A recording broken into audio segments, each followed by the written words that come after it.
Hi, I'm Chris Stirewalt, and this is Power Play. Hi, Internet. So, New Hampshire, it's a big deal. It's a small state, but it kind of gets to pick who the president is, or who it won't be, anyway. A double elimination round in the early primary.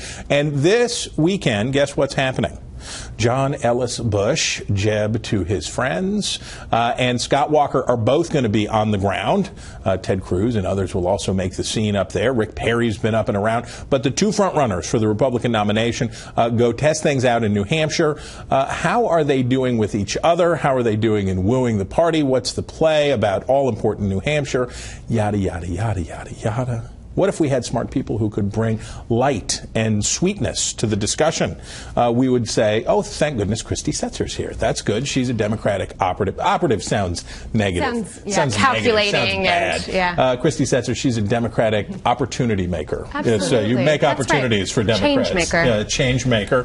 Matt Keelen makes change for Republicans. He is a Republican strategist. Republican ninja, I'd like to call him. Ninja. Okay, that's right. Good. He's going to come back with a hood on. It'll be interesting. Okay, so here's the deal, Matt. Start with you. For Scott Walker, we look at New Hampshire.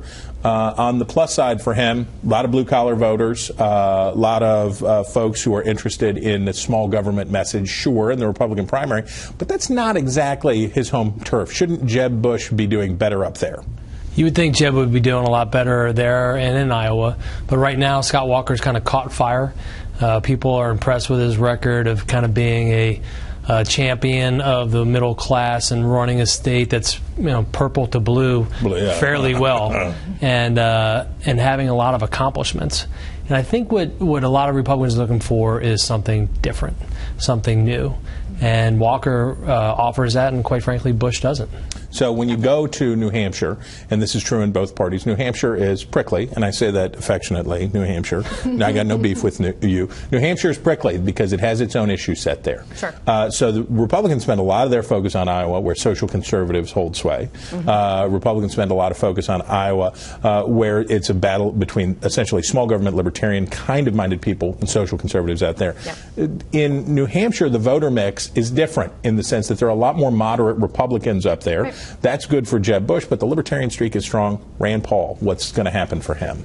Yeah, exactly. I think it's much more of a Rand Paul state than it is a Jeb Bush state, and certainly not as much of a Scott Walker state. But pretty much everything you need to know about the difference between Jeb Bush and Scott Walker and how they're going to play this primary is illustrated in what they're actually doing in New Hampshire this week. So Jeb Bush is going up. He's doing a couple of fundraisers. He's meeting with the local Chamber of Commerce.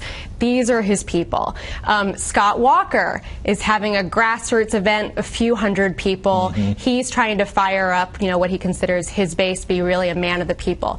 So, we'll see how that plays out for them. Obviously, Jeb meeting with the money people goes to a knock against him, which is just that, old school elitism, establishment, nothing new. Well, they have a little of that there too. It's not all Boilermakers up there.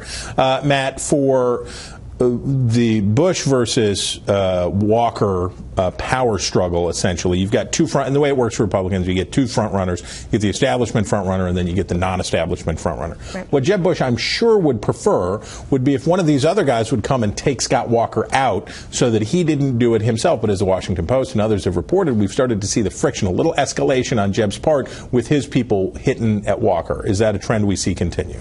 I think Jeb's people are going to get sharper elbows for sure, but they're hoping that Cruz, Rand Paul, Marco Rubio start looking at what Walker has done and ascending in the polls over the last 6 weeks and say, we have to knock him down.